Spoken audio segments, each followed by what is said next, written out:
everyone, welcome back to our channel Tube English Learn with Fun. Friends, in our previous video, we learnt about silent letters, their origin, their history and their evolution. Kada last video lo ivanni నేర్చుకున్నాము. But in this video, we are going to focus on each and every alphabet. ప్రతి ఒక్క alphabet మీద మనం ఇప్పుడు focus చేయబోతున్నాము. In our previous video, we learnt until B letter. B letter వరకు మనం నేర్చుకున్నాము. In this video, we are going to learn from C to I don't know many tens. ఎక్కడి వరకు నేర్చుకుంటామో కూడా తెలియదు. వీడియో లెంత్ కాకుండా మనం చూసుకుందాము. వీలుంటే పార్ట్ 3 కూడా మనం చేసుకుందాము. ఇదైతే పార్ట్ 2 అనమాట. నేను సపరేట్ ప్లేలిస్ట్ చేస్తాను సైలెంట్ లెటర్స్ కోసం. ఓకేనా, ఇది పార్ట్ 2 అనమాట. పార్ట్ 1 ఆల్రెడీ అయిపోయింది. దాని యొక్క లింక్ నేను డిస్క్రిప్షన్లో ఇస్తాను. కావాల్సిన వాళ్ళు అది కూడా చూడండి. చూసిన తర్వాత ఈ వీడియోకి వస్తే బాగుంటుంది. ఈ వీడియోలో మనము సి లెటర్ ఎక్కడ సైలెంట్ అవుతుంది, తర్వాత డి, ఈ రకంగా మనం తెలుసుకుంటూ వెళ్దాం. ఓకేనా friends, let's get started. First మనం తెలుసుకుందాము సి లెటర్ ఎక్కడ సైలెంట్ అవుతుంది అనేది మనం ఇప్పుడు తెలుసుకుందాం. సి అనే లెటర్ ఎప్పుడైనా సరే ఎస్ తర్వాత వచ్చిందనుకోండి, అప్పుడు సైలెంట్ అయిపోతుంది. ఫర్ ఎగ్జాంపుల్, ఎస్ తర్వాత సి రాస్తున్నాను. సీజర్స్, సీనరీ, సెంట్, ఇవన్నీ కూడా ఎస్ తర్వాత సి వస్తుంది. ఈ రకంగా ఎస్ తర్వాత సి వచ్చింది అనుకోండి, అది మనకు సైలెంట్ లెటర్ కిందకి మనము తీసుకోవాలి కదా. మీరు నా కామెంట్ సెక్షన్లో పెట్టండి, అసలైతే సి లెటర్ ఎన్ని రకాల సౌండ్స్ ఇస్తుంది? 2 రకాల సౌండ్స్ ఇస్తుంది. అవి ఏంటో మీరు నా కామెంట్ సెక్షన్లో పెట్టండి. చూద్దాం ఎంతమంది సమాధానం ఇస్తారో చూద్దాం. సి అనే లెటర్ అసలైతే ఎన్ని రకాల సౌండ్స్ ఇస్తుంది, అవేంటో మీరు నా కామెంట్ సెక్షన్లో ఉంచండి. వీలుంటే మీకు తెలిసిన ఎగ్జాంపుల్స్ కూడా ఇవ్వండి. పలానా సి లెటర్ ఇదిగో ఈ సౌండ్ ఇచ్చింది, పలానా సి లెటర్ ఈ సౌండ్ ఇచ్చింది, ఈ సౌండ్కి ఇది ఎగ్జాంపుల్, ఈ సౌండ్కి ఇది ఎగ్జాంపుల్ అని చెప్పి మీరు పెట్టారనుకోండి, నేను తప్పకుండా మీకు నేను రిప్లై చేస్తాను. సి తర్వాత కే వచ్చింది అనుకుందాము. మనకు ఈ వర్డ్స్లో సి అనేది సైలెంట్ అయిపోతుంది. లాక్, బ్లాక్, క్లాక్, వీటిలో మనకు సి అనేది సైలెంట్ లెటర్. అలాగే సి తర్వాత క్యూ వచ్చింది అనుకోండి, ఇలాంటి కండిషన్లో కూడా మనకు సి అనేది సైలెంట్ లెటర్ అయిపోతుంది. ఎక్విట్, ఎక్విట్ అంటే నిర్దోషి అన్నమాట. మనకు ఏమంటాము, ఉరికంబం కాదు ఏమంటాము, కోర్టులో కూడా మనకు నిర్దోషిగా చెప్పారు అని అంటూ ఉంటాం కదా. ఆ నిర్దోషిని అంటే తప్పు చేయని వాడిని మనం ఎక్విట్ అని అంటూ ఉంటాం. ఫ్రెండ్స్, నెక్స్ట్ తెలుసుకుందాము డి లెటర్ ఎక్కడెక్కడ సైలెంట్ అయిపోతుంది. డి లెటర్ 2 రకాల రూల్స్ ఫాలో అవుతూ సైలెంట్ అయిపోతుంది. ఫస్ట్ వన్ వచ్చేసి డి తర్వాత జీ వచ్చింది అనుకోండి, మనము డీని పలకం, ఆ జీ సౌండ్ని మనము ప్రయారిటీ ఇస్తూ ఉంటాం అనమాట.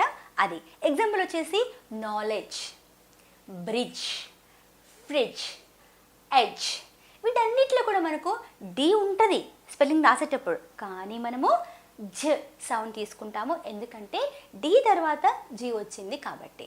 ఇది వచ్చేసి మనకు ఫస్ట్ రూల్. సెకండ్ రూల్ తెలుసుకుందాము. డి తర్వాత ఎన్ వచ్చింది అనుకోండి, డి అనేది సైలెంట్ అయిపోతుంది. Sandwich, not sandwich, sandwich. ఎందుకంటే శాండ్విచ్లో మనం పలుకుతున్నాను, కానీ నేను మీకు అర్థమవడం కోసం శాండ్విచ్ అంటున్నాను. అసలు ఎలా పలకాలి? శాండ్విచ్. హ్యాండ్సమ్ కాదు, హ్యాండ్సమ్, హ్యాండ్సమ్. డి అనేది సైలెంట్ లెటర్. ఈ విషయాన్ని మనము మర్చిపోవద్దు. డి తర్వాత ఎన్ వస్తే డీని మనము పలకొద్దు. అలాగే hand kerchief, hand kerchief, hand kerchief అనకూడదు, హ్యాండ్ కర్చీఫ్. హ్యాండ్సమ్, శాండ్విచ్, ఈ రకంగా మనము పలుకుతూ ఉండాలి. 2 రూల్స్ మర్చిపోవద్దు. డి తర్వాత జీ వస్తే డి సైలెంట్ అయిపోతుంది, డి తర్వాత ఎన్ వస్తే డి సైలెంట్ అయిపోతుంది. మనము సౌండ్ని ఇస్తూ ఉంటాం. ఈ విషయాన్ని మనము మనసులో ఉంచుకోవాలి. నెక్స్ట్ లెటర్ తెలుసుకుందాము ఈ అనేది చాలా మంచిదన్నమాట. ఇది మ్యాజిక్ చేస్తుంది. ఇది కొన్ని వర్డ్స్కి భయం కలిగించకుండా కాపాడుతుంది అనమాట. కొన్ని వర్డ్స్ ఉంటాయి, యూతో కావచ్చు, వీతో కావచ్చు, ఎండ్ అవుతూ ఉంటాయి. బ్లూ, క్లూ, గ్లూ, ఇవి దేంతో ఎండ్ అయ్యాయి? యూతో ఎండ్ అయ్యాయి. వీటికి ఆ యూతో ఎండ్ అయినప్పుడు భయం వేస్తూ ఉంటుంది కాబట్టి ఈ వచ్చేసి రక్షణగా ఉంటుంది. కానీ ఈ రక్షణగా ఉండి సైలెంట్గా ఉంటుంది అనమాట, పడుకుంటుంది. నేను ఉంటాను, నువ్వు ధైర్యంగా ఉండు అని చెప్పేసి సైలెంట్గా ఉంటుందన్నమాట. ఇది సైలెంట్ లెటర్ అవుతుంది. ఈ రకంగా ఈ లెటర్ వచ్చేసి జాయిన్ అవ్వడం వల్ల ఆ వర్డ్ యొక్క ప్రొనౌన్సియేషన్ మొత్తం కూడా మారిపోతూ ఉంటుంది. ఫర్ ఎగ్జాంపుల్ చూద్దాము. హెచ్ఓపి, హాప్, హాప్, హా సౌండ్ వచ్చింది కదా మనకి. అదే ఒకవేళ హెచ్ఓపి పక్కన ఈ యాడ్ చేశానే అనుకోండి, హోప్, ఎలా అయింది? హోప్, హా హో, ఎలా మారింది? ఈ రకంగా మనకు ప్రొనౌన్సియేషన్ కూడా మనకు చేంజ్ అవుతూ ఉంటుంది. ఈ లెటర్ ఎక్కడెక్కడ సైలెంట్ అయిపోతుందంటే హేట్, హేట్లో మనకు ఈ సైలెంట్ లెటర్. చేంజ్, దీనిలో కూడా మనకు ఈ అనేది silent letter. Age, haste, love, వీటిలో కూడా మనకు ఈ అనేది సైలెంట్ లెటర్. ఇంకా మనం అనుకున్నాము అబౌవ్, సాల్, క్లూ, బ్లూ, వీటన్నిటిలో కూడా మనకు ఈ అనేది సైలెంట్ లెటర్గా ఉంటూ ఉంటుంది. రూల్ నేర్చుకున్నాం బాగానే ఉంది, మరి ఎక్సెప్షన్స్ కూడా నేర్చుకోవాలి. మరి ఎక్సెప్షన్స్ నేర్చుకోకపోతే ఈ రూల్ అన్నిటికీ అప్లై కాదు కదా. కాబట్టి హీ, షీ, మీ, వి, వీటన్నిటిలో కూడా మనకు ఈ అనేది సైలెంట్ లెటర్ కాదు. ఈ మనకు ఎక్సెప్షన్, దీన్ని మనము మనసులో ఉంచుకోవాలి. అలాగే మీరు నాకు కామెంట్ సెక్షన్లో పెట్టండి, ఏదైనా ఒక వర్బ్ ఈతో ఎండ్ అయింది అనుకోండి, దాని యొక్క V4 రాసినప్పుడు అక్కడ ఒక రూల్ ఉంటుంది. ఆ రూల్ ఏంటో మీరు నాకు కామెంట్ సెక్షన్లో పెట్టండి. తెలిసిన వాళ్ళు తప్పకుండా పెట్టాలి. తెలిసిన విషయం అయినా సరే మళ్ళీ రివైజ్ చేసుకోవడం వల్ల మనకు గుర్తుంటుంది, మళ్ళీ మనం మర్చిపోకుండా ఉంటాం. కాబట్టి మళ్ళీ మిమ్మల్ని అడుగుతున్నాను, ఏ వెబ్ అయితే ఈతో ఎండ్ అవుతుందో ఆ వెబ్ యొక్క V4ని ఎలా రాయాలి మీరు నాకు కామెంట్ సెక్షన్లో ఉంచండి. నెక్స్ట్ తెలుసుకుందాము G letter. G for goat. Goat అంటే ఏంటి మీకు తెలుసా? కామెంట్ సెక్షన్లో పెట్టండి. మనం మెసేజెస్ వాడుతున్నప్పుడు ఎక్కువగా గోట్ని వాడుతూ ఉంటాం. గోట్ అంటే మేక మేడం అని మాత్రం చెప్పొద్దు. గోట్ అంటే ఒక స్పెషల్ మీనింగ్ ఉంటుంది. తెలిసిన వాళ్ళు కామెంట్ సెక్షన్లో ఉంచండి. మరి జీ లెటర్ ఎక్కడ సైలెంట్ అయిపోతుందో చూద్దాం. జీ తర్వాత ఎండ్ వచ్చిందనుకోండి, మనకు జీ అనేది సైలెంట్ అయిపోతుంది. డిజైన్, సైన్, ఈ రెండిట్లో మనం చూసినట్లయితే ఇక్కడ మనకు జీ అనేది పలకం. ఎందుకంటే జీ తర్వాత ఏముంది? ఎన్ ఉంది. జీ తర్వాత ఏముంది? ఎన్ ఉంది. కాబట్టి మనము జీని సైలెంట్గా తీసుకుంటూ ఉన్నాం. మరి ఈ రూల్లో కూడా మనకు ఎక్సెప్షన్స్ ఉన్నాయి. మనం ఏదైనా రూల్ నేర్చుకున్నామంటే ఏదో ఒక తోక ఉంటుంది అక్కడ, ఆ తోకని మనం నేర్చుకోవాల్సిందే తప్పదు. ఈ రూల్లో అంటే జీ తర్వాత ఎన్ వచ్చేటువంటి ఈ రూల్ ఏదైతే ఉంటుందో, జీ సైలెంట్ అని చెప్పాను కదా, ఈ రూల్లో భాగంగా ఎక్సెప్షన్స్ ఏంటంటే సిగ్నేచర్. ఇక్కడ కూడా మనకు ఇక్కడ జీ అనేది సైలెంట్ కాదు. సిగ్నేచర్, ఇగ్నియస్, మ్యాగ్నెట్, కాగ్నిటివ్, వీటన్నిటిలో కూడా మనము జీని మనం పలకాల్సిందే. ఎందుకంటే జీ తర్వాత ఎన్నున్నా కూడా ఇక్కడ మనకు సైలెంట్ అవ్వట్లేదు. ఈ విషయాన్ని మనం మనసులో ఉంచుకోవాలి. ఇలా ఎక్సెప్షన్స్ తెలుసుకుంటూ, ఇలా రూల్ తెలుసుకుంటూ వెళ్ళామనుకోండి, మనకు ఈజీగా గుర్తుంటూ ఉంటుంది. జీ రూల్లో భాగంగా ఇంకొక రూల్ కూడా ఉంది. ఏ పదంలో అయినా సరే వావెల్ లెటర్ తర్వాత జీహెచ్ వచ్చిందనుకోండి, ఈ రెండు జీహెచ్లు సైలెంట్ అయిపోతాయి. ఫర్ ఎగ్జాంపుల్ చూద్దాము. High, HIGH, high. HIGHలో చివరికి ఏమున్నాయి? జీహెచ్ ఉంది. ఇలాగ ఏ పదమైనా సరే ఆ పదానికి చివరిన జీహెచ్ ఉంది అనుకుందాము. ఆ జీహెచ్కు ముందు AEIOUలు ఉంటే ఆ AEIOUలు ఉన్నాయి కాబట్టి ఈ రెండింటిని మనం పలకొద్దు. అందుకే హై, HIGH, హై అనం. అక్కడ జీహెచ్ సైలెంట్. మనం పలుకుతామా? పలకూడదు. ఎందుకంటే ఆ జీహెచ్కి ముందు ఏమున్నాయి? AEIOUలు ఉన్నాయి కాబట్టి జీహెచ్లు మనకు రెండు సైలెంట్ అయిపోతాయి.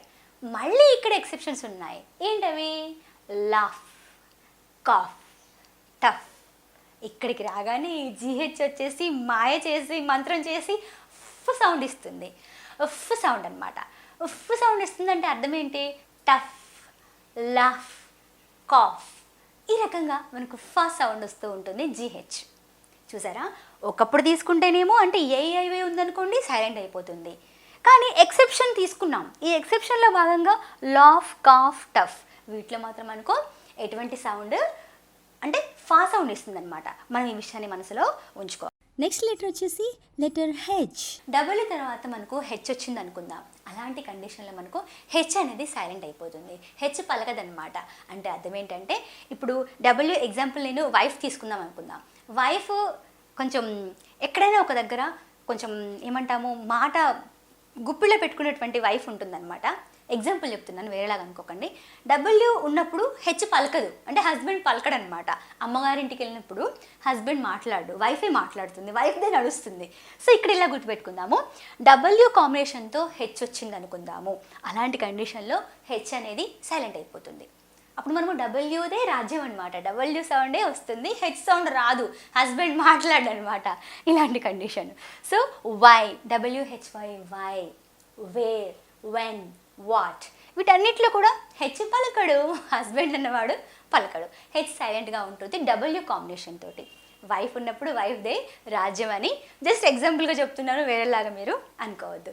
మళ్ళీ దీనిలో కూడా ఎక్సెప్షన్స్ ఉన్నాయి. ఏంటవి? Whose, whosoever, whoever, whole. వీటన్నిటిలో కూడా మనము ఎక్సెప్షన్స్ చూస్తున్నాం. ఇక్కడ మాత్రం మనకు హస్బెండ్ మాట్లాడతాడనమాట, సౌండ్ వస్తుంది. సో ఇది మనకు ఎక్సెప్షన్. సో ఇవి మనకు ఎక్సెప్షన్స్ మాత్రం మనం గుర్తుంచుకోవాలి. రూల్ తెలుసుకోవాలి, ఒక ఎక్సెప్షన్ కూడా తెలుసుకోవాలి. ఓకేనా? నెక్స్ట్ తెలుసుకుందాము, హెచ్ అనేది ఎక్కడ సైలెంట్ అయిపోతుంది. హెచ్ అనేది కొన్ని సందర్భాల్లో మళ్ళీ సైలెంట్ అయిపోతూ ఉంటుంది. ఎప్పుడైతే కొన్ని వర్డ్స్ ఉంటాయి, హార్ రాసేటప్పుడు హార్ అని రాస్తాం, పలికేటప్పుడు ఆర్ అని పలుకుతాం. అలాగే ఆనర్ రాసేటప్పుడు హానర్ అని రాస్తాము, పలికేటప్పుడు మాత్రం ఆనర్ అని రాస్తాం.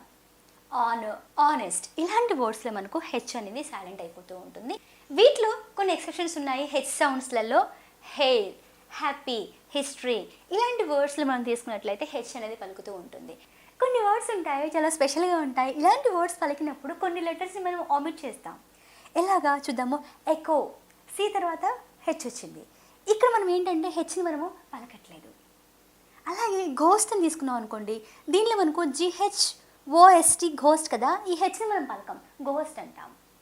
అలాగే రైమ్లో కూడా అంతే, ఆర్ తర్వాత హెచ్ని మనము పలకం, రైమ్ అని అనేస్తూ ఉంటాం. ఈ విషయాన్ని మనం మనసులో ఉంచుకోవాలి. నెక్స్ట్ లెటర్ తీసుకుందాము, ఐ రూల్. ఐ అనేది తక్కువగా సైలెంట్ అవుతూ ఉంటుంది. ఒక్క వర్డ్ మాత్రమే ఉంటుంది సైలెంట్ లెటర్, అదేంటంటే బిజినెస్. బిజీనెస్ కాదు, బిజినెస్. ఈ విషయాన్ని మీరు మనసులో ఉంచుకోండి. ఐ లెటర్ అనేది సైలెంట్ ఎక్కువగా అవ్వదు, ఒకటే వర్డ్ ఉంది, బిజినెస్, నాట్ బిజీనెస్. ఓకేనా ఫ్రెండ్స్? నెక్స్ట్ తెలుసుకుందాము, కే లెటర్. కే లెటర్ ఎక్కడ సైలెంట్ అయిపోతుంది. కే తర్వాత ఎన్ వస్తే మనకు నైఫ్ అని పలుకుతూ ఉంటాము. ఇక్కడ కే అనేది మనం పలకకుండా ఉంటాము, నైఫ్ అవుతుంది, నైఫ్ కాదు. కే అనేది మనకు సైలెంట్ లెటర్. అలాగే నో, KNOW, నో. కే తర్వాత ఏమొచ్చింది, ఎన్ వచ్చింది, కాబట్టి కేని మనము పలకము. నాలెడ్జ్, ఇది కూడా సేమ్, నాలెడ్జ్ అంటాం కానీ నాలెడ్జ్ అని మనము అనము. నెక్స్ట్ తెలుసుకుందాము, ఎల్ రూల్. ఎల్ రూల్ ఎప్పుడు మనకు సైలెంట్ అవుతుందంటే ఎప్పుడైతే AOU అనేటువంటి వావెల్ లెటర్స్ ఏవైతే ఉంటాయో ఈ వావెల్ లెటర్స్ తోటి ఎల్ కాంబినేషన్లో వర్డ్స్ వస్తే అలాంటి కండిషన్లో మనకు ఎల్ అనేది సైలెంట్ అవుతూ ఉంటుంది. వాక్, టాక్, పామ్, బామ్, వీటన్నిటిలో కూడా మనకు BALM, CALM, PALM, walk, WALK, walk, walk కాదు, చాక్. మీకు AOU వావెల్స్ ఏవైతే ఉన్నాయో వీటి కాంబినేషన్తో ఎల్ వస్తుంది కాబట్టి ఎల్ అనేది సైలెంట్ అయిపోతూ ఉంటుంది. ఓకేనా ఫ్రెండ్స్? ఇదే రూల్లో భాగంగా కుడ్, వుడ్, షుడ్ ఇవి కూడా అంతే. ఎల్ మనం పలుకుతామా, పలకము. కుడ్, వుడ్, షుడ్ ఇవి కూడా మనకు సేమ్ ఇదే రూల్లో ఉంటూ ఉంటాయి. నెక్స్ట్ తెలుసుకుందాము, ఎం లెటర్ ఎక్కడ సైలెంట్ అవుతుంది. ఎం లెటర్ ఎక్కువ ఎక్కడ సైలెంట్ అవ్వదండి, ఒకటే వర్డ్ ఉంది, అదేంటంటే నిమోనిక్. నిమోనిక్స్ అంటే అర్థం ఏంటంటే జ్ఞాపక శక్తికి సంబంధించినటువంటి శాస్త్రం అన్నమాట. నిమోనిక్స్ అంటాము. దీనిలో మనం ఎలా జ్ఞాపక శక్తిని ఉంచుకోవాలి, ఎలా మనం పెంచుకోవాలి, ఇవన్నీ కూడా మనకు తెలుపుతూ ఉంటుంది. నిమోనిక్స్ అంటాం. దీనిలో మనం ఎంని పలకం అనమాట. ఇక్కడ ఎం లెటర్ అనేది మనకు సైలెంట్ లెటర్గా ఉంటుంది. అలాగే ఎం తర్వాత ఎన్ వచ్చింది అనుకుందాం. ఇలాంటి కండిషన్లో మనము ఎన్ని పలకము. ఎగ్జాంపుల్ మనం చూద్దాము, ఆటమ్, కాలం, అంతే తప్ప ఆటమన్, కాలమన్ ఇలాంటి వర్డ్స్ ఉండవు. ఎన్ అసలు మనం మర్చిపోవడమే, ఎందుకంటే అసలు పెద్దది ఎం ఉందిగా, ఇంకెన్నోడు అడిగాడు, ఎన్న అక్కర్లేదు ఇంకా మనకి. ఎంని మనం పలుకుతాము, ఎన్ని మనం వదిలేస్తామన్నమాట. అందుకే కాలం, ఆటమ్ అని అంటూ ఉంటాం. ఎం కాంబినేషన్తో ఎన్ వస్తే ఎంనే పలకాలి, ఎన్ అనేది సైలెంట్ అయిపోతూ ఉంటుంది. నెక్స్ట్ రూల్ తెలుసుకుందాము, ఓ లెటర్ ఎక్కడ సైలెంట్ అయిపోతూ ఉంటుంది. ఓ కూడా అంతే ఫ్రెండ్స్, ఎక్కువగా సైలెంట్ తక్కువగా అవుతుంది, ఎక్కువగా సైలెంట్ లెటర్స్లో ఉండదన్నమాట ఓ అనేది. కల్నల్, ఈ స్పెల్లింగ్లో కలోనల్ రాస్తాము, కల్నల్ అని మనం పలుకుతూ ఉంటాం. కల్నల్ అంటే అర్థం ఏంటంటే సైనిక అధికారి అనమాట. సైన్యంలో బ్రిగాడియర్, సోల్జర్, బ్రిగాడియర్, హవాల్దార్ ఇలా రకరకాలుగా ఉంటారు. దానిలో ఒక క్యాడర్ అనమాట కల్నల్ అనేది. కలోనల్ అని మనం పలకూడదు. ఓకేనా? ఇక్కడ మనకు ఓ అనేది సైలెంట్ లెటర్. పీ లెటర్ ఎక్కడ సైలెంట్ అయిపోతూ ఉంటుంది. మనం ప్రీవియస్ క్లాస్లో ఆల్రెడీ నేర్చుకున్నాము. పీ లెటర్తో ఉన్నటువంటి వర్డ్స్ మనకు బాగా తెలుసు, సైకాలజీ, PSY, CHOLOGY, సైకాలజీ. అలాగే సునామీ, ఇక్కడ మీకు PS, TS, PLతోటి వర్డ్స్ వస్తూ ఉంటాయి. ఇలాంటి వర్డ్స్లో మనకు పీ అనేది సైలెంట్ అయిపోతూ ఉంటుంది. అలాగే రిసీట్లో కూడా మనకు రిసిప్ట్ అనకూడదు, రిసీట్ అనాలి. ఇక్కడ మనకు పి అనేది సైలెంట్ అయిపోతూ ఉంటుంది. అంటే కొన్ని స్పెసిఫిక్గా ఉన్నటువంటి వర్డ్స్లో మనకు పి అనేది సైలెంట్గా ఉంటుంది. ఎందుకు అంటే దీని వెనుక ఎటువంటి రూల్ లేదు, మనం ఆల్రెడీ నేర్చుకున్నాము. ఈ వర్డ్స్ అనేటివి ఇతర భాషల నుంచి తీసుకొని రావడం జరిగింది. ఈ వర్డ్స్ అలాగే తీసుకొచ్చారు, వాటిని అలాగే వాడుతున్నాం. ఆ భాషలో ఉన్నటువంటి వర్డ్స్ ఎలా పలకబడ్డాయో ఆ వర్డ్స్ని మనం ఇలా వాడుతూ ఉన్నాం, కంటిన్యూ అవుతూ ఉంది అంతే తప్ప దీనికి ఎటువంటి రూల్ అనేది లేదు. కొన్నిసార్లు పి తర్వాత హెచ్ కాంబినేషన్తో మనము వర్డ్స్ చూస్తూ ఉంటాం. అలాంటి వర్డ్స్ వచ్చినప్పుడు మనకు ఫా సౌండ్ వస్తుంది అనమాట. ఫోటోగ్రాఫ్, ఫోనోగ్రాఫ్, టెలిఫోన్, ఎలిఫెంట్ అన్నిట్లో మనకు ఫా సౌండ్ రావడము జరిగింది. నెక్స్ట్ తెలుసుకుందాం మనము టీ లెటర్ ఎక్కడ సైలెంట్ అవుతుందో చూద్దాం. మనకు బాగా తెలుసు, ప్లీజ్ లిసన్ కేర్ఫుల్లీ అంటాను, లిసన్ టు మీ అంటాను, లిస్టెన్ కాదు. అలాగే ఆఫెన్లో కూడా మనకు సేమ్ టీ అనేది సైలెంట్ లెటర్ అవుతుంది. టీ లెటర్ అనేది చాలా వర్డ్స్లో సైలెంట్ అయిపోతూ ఉంటుంది. ఇంతమంది అనుకున్నట్టుగా లిజన్ అంటే వినడము, క్యాజల్ రాజమందిరము, క్రిస్మస్ నాట్ క్రిస్టమస్, క్రిస్మస్ మనకు బాగా తెలుసు, క్రైస్తవ సోదరుల పండుగ అనమాట అది క్రిస్మస్. అలాగే ఫ్యాజన్, సాఫెన్ వీటన్నిటిలో కూడా మనకు టీ అనేది సైలెంట్ లెటర్ అవుతూ ఉంటుంది. నెక్స్ట్ తెలుసుకుందాము యూ లెటర్ ఎక్కడెక్కడ సైలెంట్ అయిపోతూ ఉంటుంది. యూకి ముందు జీ ఉండి యూ తర్వాత వావెల్ లెటర్స్ ఉన్నాయనుకుందాం. అలాంటి కండిషన్లో మనకు యూ అనేది సైలెంట్ అయిపోతూ ఉంటుంది. ఈ వర్డ్ చూద్దాము, గైడ్, GUIDE గైడ్. యూకి ముందు ఏముంది, జీ ఉంది. యూకి తర్వాత AIOలో ఐ ఉంది. కాబట్టి మనము ఈ యూని పలకము, మనము గైడ్గానే పలుకుతాం తప్ప GUID అని అంటామా, అనము. అలాగే మనకు యూ అనేది సైలెంట్ లెటర్ అనమాట. అలాగే మనము గిటార్, గెస్ట్ వీటన్నిటిలో కూడా మనకు యూ అనేది silent letter. You silent letter గురించి మనం నేర్చుకుంటూ ఉన్నాం. దీనిలో భాగంగా కొన్ని వర్డ్స్ ఉంటాయి, కామన్గా మనం పలికేటువంటి వర్డ్స్, వీటిని కూడా మనం రాంగ్గా ప్రొనౌన్స్ చేస్తూ ఉంటాము. వాటిలో భాగంగా బ్యూటిఫుల్లీ అంటాము, బ్యూటిఫుల్లీ, వండర్ఫుల్లీ. ఇక్కడ యూ అనేది మనం సైలెంట్గా తీసుకుంటూ ఉండాలి, దీన్ని పలకూడదు అనమాట. బ్యూటిఫుల్లీ అని మనము అనకూడదు, బ్యూటిఫుల్లీ, వండర్ఫుల్లీ అని అనడానికి ప్రయత్నాన్ని మనము చేయాలి. నెక్స్ట్ లెటర్ తెలుసుకుందాము, W సైలెంట్ లెటర్. W అనేది మనకి ఎప్పుడు సైలెంట్ లెటర్ అవుతూ ఉంటుందంటే ఆర్కి ముందు W వచ్చింది అనుకోండి, అలాంటి కండిషన్లో మనకు W అనేది సైలెంట్ అవుతూ ఉంటుంది. దీనిలో ఎగ్జాంపుల్ మనం తీసుకుందాము, రైట్, రాంగ్ వీటిలో మనకు W అనేది సైలెంట్ లెటర్గా ఉంటూ ఉంటుంది. నెక్స్ట్ తెలుసుకుందాము ఎక్స్ లెటర్ మనకు ఎక్కువ సైలెంట్ లెటర్స్ ఉండవండి, తక్కువగా సైలెంట్ అవుతూ ఉంటుంది. దానిలో భాగంగా ఒక వర్డ్ ఉంది, ఇది వర్డ్ వచ్చేసి మనకు ఫ్రెంచ్ వర్డ్, మనము ఫో అని పలుకుతూ ఉండాలి. దీని అర్థం వచ్చేసి నకిలీ అనేటువంటి అర్థం మనము తీసుకుంటూ ఉంటాం. నెక్స్ట్ తెలుసుకుందాం ఫ్రెండ్స్ మనము జెడ్ లెటర్ కూడా అంతే ఫ్రెండ్స్, చాలా తక్కువగా మనకు సైలెంట్ లెటర్ అవుతూ ఉంటుంది. ఒక పదం తీసుకుందాము, రెండువు అంటే అర్థం ఏంటంటే ఇది ఒక మీటింగ్ జరిగేటువంటి ప్లేస్ అనమాట. మనం ప్లాన్ చేసుకున్నాము, పలానా ప్లేస్లో మనం కలుద్దాం అనుకుంటున్నాము, ఒక కలయిక జరిగేటువంటి ప్లేస్ని మనము రెండువు అని అంటూ ఉంటాము. దీని స్పెల్లింగ్ వచ్చేసి రెండువు, RANDEZ. ఇలా గీత పెట్టేసి ZOUS. దీంట్లో జెడ్ని మనం పలకూడదు, రెండువు అని పలకాలి. దీని ప్రొనౌన్సియేషన్ కూడా ఈ రకంగా వెరైటీగా ఉంటుంది, స్పెల్లింగ్ మాత్రం ఈ రకంగా మేము రాస్తూ ఉండాలి. నెక్స్ట్ వర్డ్ తెలుసుకుందాము, లీసీ ఫెయిర్ అంటే స్వేచ్ఛ వాణిజ్యం చేయడం అనమాట. ఇక్కడ కూడా మనకు జెడ్ అనేది సైలెంట్ లెటర్గా ఉంటూ ఉంటుంది. ఫ్రెండ్స్, ఈ వీడియో మీకు తప్పకుండా నచ్చిందని అనుకుంటూ ఉన్నాను. ఈ వీడియో నచ్చినట్లయితే తప్పకుండా లైక్ చేయండి, మీ ఫ్రెండ్స్కి మీ ఫ్యామిలీ మెంబర్స్ షేర్ చేయడం మర్చిపోవద్దు. అలాగే ఇంగ్లీష్ని ఎవరైతే ఆన్లైన్లో నేర్చుకోవాలనుకుంటున్నారో వారందరి కోసం మన వద్ద ఇంగ్లీష్ కోర్స్ ఉంది. ఈ ఇంగ్లీష్ కోర్స్లో జాయిన్ అవ్వాలంటే కింద డిస్క్రిప్షన్లో ఉన్నటువంటి డీటెయిల్స్ మీరు ఫాలో అవ్వచ్చు. అలాగే ఇక్కడ ఉన్నటువంటి నెంబర్కి మీరు కాల్ చేసి డీటెయిల్స్ కనుక్కోవచ్చు. మన యాప్ని మీరు ప్లేస్టోర్ నుంచి డౌన్లోడ్ చేసుకోవచ్చు. మరి ఇంకెందుకు ఆలస్యం, తప్పకుండా జాయిన్ అవ్వండి. అలాగే మీరు చేసినటువంటి సపోర్ట్ ఏదైతే ఉందో మాటలో చెప్పలేను friends. Thank you so much for watching. Bye-bye.